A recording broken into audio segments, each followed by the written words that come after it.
نحمدہ نصلی علی رسولہ الکریم، اما بعد، اعوذ باللہ من الشیطان الرجیم، بسم اللہ الرحمن الرحیم۔ السلام علیکم ورحمۃ اللہ وبرکاتہ۔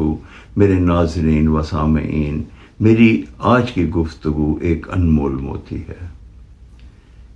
اس کا موضوع ہے تحائف کا دینا۔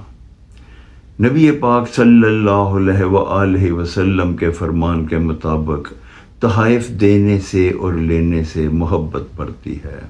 آج کل کے زمانے میں لوگ بہت مہنگے مہنگے تحائف ایک دوسرے کو دیتے ہیں، سونے کی شکل میں دیتے ہیں، مال کی شکل میں دیتے ہیں، گاڑی کی شکل میں دیتے ہیں، اور مگر جس تحفے کی میں بات کروں گا وہ دنیا کا ان تحفوں سے کہیں زیادہ قیمتی تحفہ ہے، اور وہ تحفہ ہے ہماری سانسوں کا تحفہ۔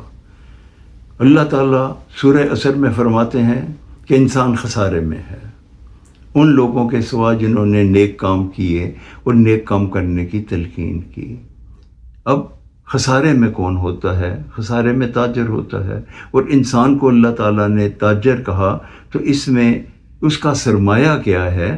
اس کا سرمایہ اس کی سانسیں ہیں جو وہ انویسٹ کر رہا ہے، جس کا اس نے آخرت میں امتحان ہوگا جو اس کا کہ اس نے ان سانسوں سے کیا فائدہ اٹھایا یا کیا نقصان کیا۔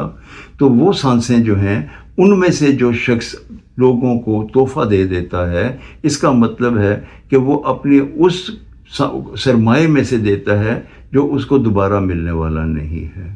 اب یہ سرمایہ جو ہے یہ تو خرچ ہو رہا ہے، اگر ہم اس کو برے کاموں میں خرچ کریں گے تو اپنے لیے تباہی اور اپنے لیے آگ جلائیں گے، اور اگر ہم یہی سرمایہ لوگوں کی خدمت کرنے میں، لوگوں کے مخدوم بننے میں، مخلوق کا مخدوم بن جائیں، ہم ان کی خدمت کریں، ہم یتیموں کا خیال کریں، ہم بیواؤں کا خیال کریں، ہم اللہ کے دیے مال سے غریبوں کی مدد کریں، ہم ان لوگوں کو جن کا کوئی نہیں ہے، بوڑھے ہیں، ان کے پاس جا کے بیٹھیں، ان کی حال پوچھیں، ان کے لیے دل جوئی کریں، تو یہ وہ طریقہ ہے جس سے ہم ان سانسوں کا صحیح فائدہ اٹھا سکتے ہیں۔